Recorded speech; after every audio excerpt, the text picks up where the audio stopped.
In anticipation of the upcoming Batman vs Superman vs Lex Luthor vs Green Lantern vs Zack Snyder versus all of the fans who actually want a good movie, we're going to focus on one character in particular. We're taking the superheroine, the one, the only Wonder Woman, and we're looking to see how she could best be adapted for the big screen in this upcoming movie. Now, as Wonder Woman is such an important character to women and to little girls everywhere, I need a bit of help in talking about this because obviously I am neither little nor everywhere. So I have a special guest who is both of those things, and added bonus, she's an actual real female Shipperwar.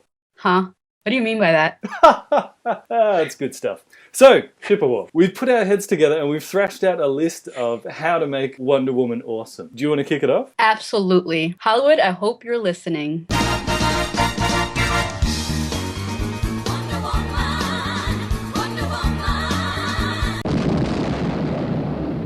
Make her a god. Wonder Woman is pretty much the only member of the Justice League that literally is a god, fashioned out of clay and gifted with her powers and abilities directly from the Greek gods themselves, the last of the old gods. Which is why she is the one and only few that can stand toe-to-toe with Darkseid, who is the most powerful of the new gods, and actually hold her own. Come on, Giant! I'm getting bored!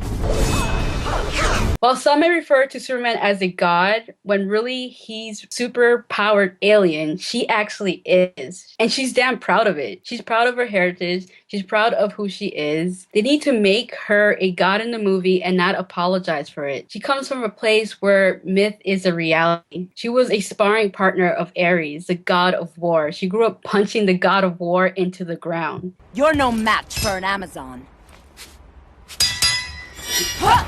Make her a god and make her proud of it. However, something that a lot of people don't realize is that Wonder Woman has no obligation to protect Earth at all. It's not her world. It's not her people. She has no dog in any of our fights. It's only because of her sense of compassion, a gift from Aphrodite, that she puts herself out there to risk her own life in defense of Earth. Superman defends Earth because it's his adopted home. Batman defends Gotham because he grew up there. Aquaman defends Earth because he rules 70% of Earth's surface.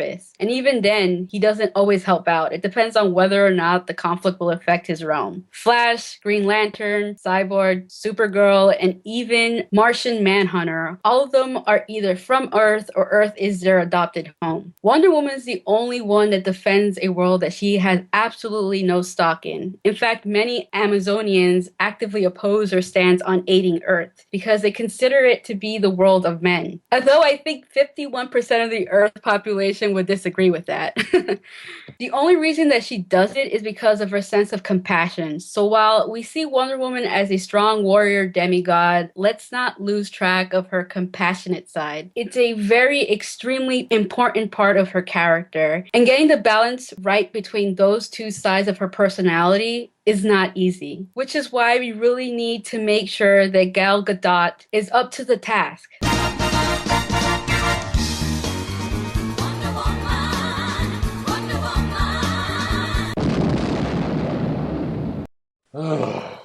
Man, where do I even start? Despite the fact that the character's already suffered a devastating blow by having Gal Gadot cast to play the legendary Amazon, it might still be okay if they whip her into shape. We already know that she's been working out for the role. That's good news. Ha ha ha, look at that. Flexing that teeny tiny little muscle. It's adorable. But there's more to being Wonder Woman than just being able to swing a sword around. It's an attitude, a mentality. Wonder Woman is super, yes, but her real power comes from channeling her inner strength. So Gal Gadot needs to be able to display this. That doesn't sound anything like me. Did I?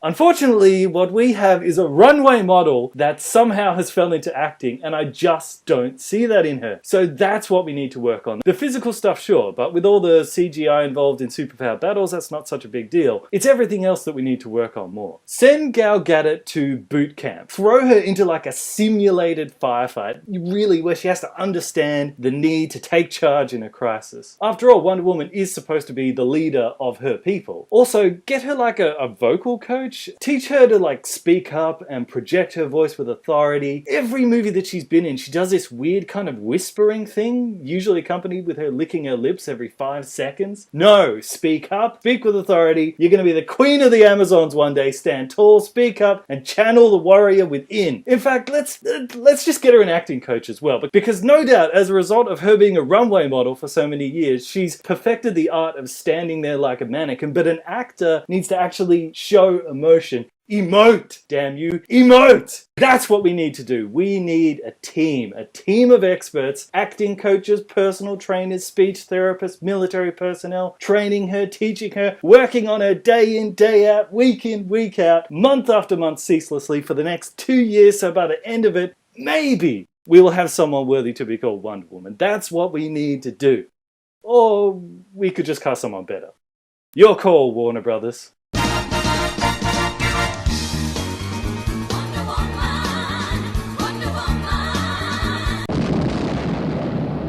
So obviously Wonder Woman is a character that brings a lot of feminist values and gender politics, which is ironic because when she was first created, she was made as a model of what men of that time expected women to be. Even though she had these amazing powers, she was made into the secretary for the Justice League of America. And she gave up her powers that she can get married and be a happy housewife. Not exactly a feminist icon. But she changed an enormous amount over the years since then, and during the 60s and 70s when the feminist movement was at its peak, it was reflected in Wonder Woman and her being much more forceful in your face. Whereas in the more modern time, where the feminist values have integrated in our society more, her character in the comic has mellowed out a lot. She's just accepted on the Justice League as an equal because she is an equal. She doesn't need to shout and scream about how great she is anymore because everyone already knows she's awesome. So in the movie, while she's going to need to be a symbol of female empowerment, there's no need to go back to how she was in the 70s.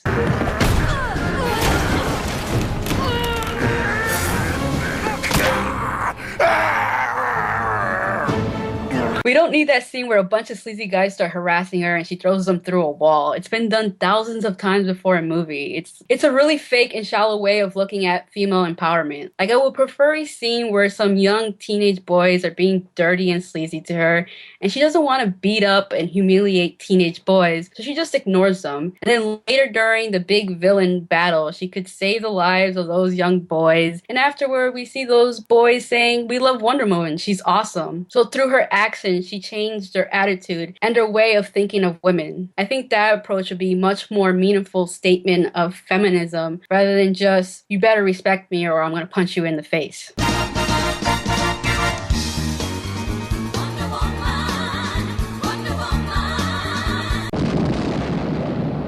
Kind of following on from that, don't give Wonder Woman a love interest. I actually disagree with you on this one. Really? Yeah, I do. But say your bit and I'll jump in later. Okay, well, I believe that the fastest way to undermine the entire character of Wonder Woman is to give her a love interest. Because as soon as that happens, it's not going to be about Wonder Woman anymore. It will become all about the couple. That's all anybody will think about, that's all anybody will talk about, and that's just going to ruin everything. You heard a rumor that she and Batman might become an item in the next movie. I'm actually really hoping that's not true because, first of all, she's a god, so why would she need a boyfriend? And secondly, if she can't even make it through one movie without being validated by a man, then how are we going to buy her as this strong, self-reliant woman? And thirdly, the last thing that we need in this Batman-Superman movie is some kind of love triangle in the Justice League between Wonder Woman, Batman, and Flash or whoever. It's terrible. I see what you're saying, but really, it depends on how it's handled. Like, if her and Batman have a bit of a vibe going on, but more of an unspoken will they, won't they kind of thing, like in the animated show, then I think that would be fine.